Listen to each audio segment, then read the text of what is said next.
On Sunday morning, we began to look at the story of Gideon and the call that God placed upon his life. A story that we find in the book of Judges. A book that begins with the death of Joshua. The book before recounts all that happens during Joshua's life, and the book of Judges comes after his death. In chapter 2 it says, as long as Joshua lived, the people of Israel served the Lord. And even after his death, they continued to do so as long as the leaders were alive, who had seen for themselves all the great things that the Lord had done for Israel. The Lord's servant Joshua, son of Nun, died at the age of 110. He was buried in his own part of the land at Timnath-Serah, in the hill country of Ephraim, north of Mount Gaash. That whole generation also died. And the next generation forgot the Lord and what he had done for Israel. And that picture becomes a pattern of what happens all the way through the book of Judges. Peace for a generation, or two, or sometimes more. And then a time when people begin to ignore God's ways. As a consequence of that, what we discover is that their enemies prevail. Their enemies take over where they are, until eventually the people cry out to God, and in response to that, God raises up a leader. That leader then leads the people in such a way that they do what God desires, and peace rules for a generation or two or more, 40 years, sometimes 80 years.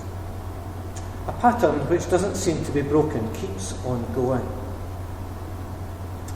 Two things struck me as I look at this. The first is the human propensity to ignore God's ways. Now, I had to go to the dictionary just to check I was using the right word. And propensity is the right word, an inclination or natural tendency to behave in a particular way. So we have an inclination to ignore God's ways and to think that our ways are best. The other thing is the importance of good leadership, and we'll come to that later in the study this evening. But the first of these things first, the human propensity to ignore God's ways. Very clear as you look through the book of Judges. Almost that sense that without correcting mechanisms, we head off the wrong way. Without something to keep us on the straight and narrow, we seem somehow to depart from the straight and narrow. Although it usually happens a bit at a time. It's not that we suddenly go off in a different direction. It seems to happen, at least in my experience, a bit at a time, until we are out of kilter. We're going to stop just now and some questions for you to look at in your group. First of all, do you agree that we have a propensity, a natural inclination or ability to muck things up? Is that your picture of the way things are? Secondly, I'm suggesting that walking away from following God's way usually happens a bit at a time. Is that your experience and what you see in others? And then finally, in this section, what are the correcting mechanisms that help to keep you on track with God? What are the things that help you so that you don't go the wrong way? Take some time to explore these together.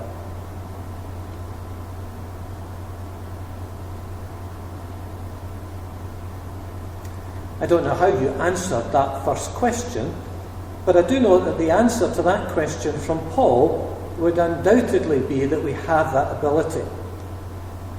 In his letter to the Romans in chapter 7, he says, though the desire to do good is in me, I'm not able to do it. I don't do the good I want to do. Instead, I do the evil that I do not want to do. There seems to be something within me, he says, that causes me to do the wrong thing when I know what the right thing is and I want to do the right thing. We call that propensity towards sin, if you like. Somebody a couple of weeks ago introduced me to another author, an author called Francis Spufford, who writes in a book, Unapologetic, and he describes it as the human propensity to things up. I don't quite know what you make of that, but undoubtedly I think it's there. It's shortened to this, HPTFTU, and he describes it as our active inclination to break stuff, including moods, promises, relationships we care about, and our own well-being and other people's. We seem somehow to say things at the wrong time that will hurt people, or we fail to do something that we should have done that would have helped. There almost seems to be that inclination that is there. The question then comes, how is that possibly good news if as Christians we believe in good news? And the answer to that is rooted in the book of Judges as in other places. It's simply this, that God does not turn his back on us because of that. Despite our sin, despite our propensity to do things wrong, God does not turn his back on us. Instead, he forgives us, he picks us up, and he takes us on. That is writ large all the way through the book of Judges and all the way through the preaching of Jesus, all the way through Scriptures. God longs the best for us, but when we somehow fail, he does not walk away. He picks us up and takes us on. He still sees the potential despite our failures. In many ways, that's the message to Joshua, that God has not abandoned them. As he's there in the pit, as he wonders about what is going on and why he feels that God is not there, God tells him that he has not abandoned them, but is looking for a response from them. Some questions then for you to consider again as you take some time together. What is the biggest problem? That people don't see their potential, and perhaps there was some of that in Joshua, or that they don't see their flaws and weaknesses. The Scripture would talk about both of these, seeing our flaws and weaknesses and also seeing our potential, and holding these two things together. What is the biggest problem? That we don't see our potential or don't see our flaws and weaknesses. Secondly, which of these two things is easiest to fix? And finally, how positive do you feel that God is with us just now, and what do you feel he is saying to us? You'll find on your answer page a grid that looks like this. I want you to try and put an answer on that grid for what you say. Please don't just put your dot right in the middle. But if you feel that you don't have a clue about what God is saying, then you would be somewhere on this side of that centre line. If you feel you're clear about what God is saying, you would be on that side. If you doubt that God is with us, you'd be below that line. If you're sure that God is with us, then you would be above that line. So, put a dot for yourself somewhere on that page and have a bit of fun doing that and talking about that and talking about what you believe God is saying to us just now if you have clarity about that. If you were Gideon, then you would have put your dot here. Have some fun, see where your dot ends up on the page. These three questions just now in your groups.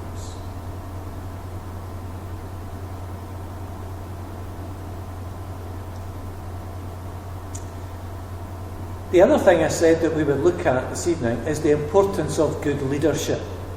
And you catch that all the way through the book of Judges as well. As the people pray and as they ask God to help them, God raises up a leader who then leads them in a way that leads them back to God and into a time of peace. We see that even with Gideon. After his call, in the middle of the night, he goes to destroy the altar to Baal and the idol of Asherah. There's still a bit of fear, so he does it at night.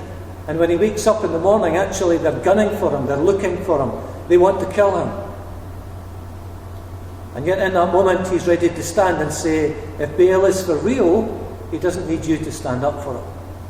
And the people begin in that moment to listen to Gideon and to accept his leadership because he has taken a bold step. He draws a line in the sand to an extent and he points the people to God. For us, in case we think this is somehow going into the streets of our community, if we were to be Gideon, then this would be within the church, within those who claim to belong to God. How would we do this? The call of Gideon to leadership, though, is far from straightforward. He does go and exercise leadership in incredible ways, despite all that's there for him. But it's far from straightforward. He is an unlikely hero, certainly in his own eyes, if not in other people's. Gideon, in many ways, suffers from low expectations. He has low expectations of himself. When we find him, he is down the winepress, hiding away, not the place where he should be doing the work he's doing. He has low expectations of himself.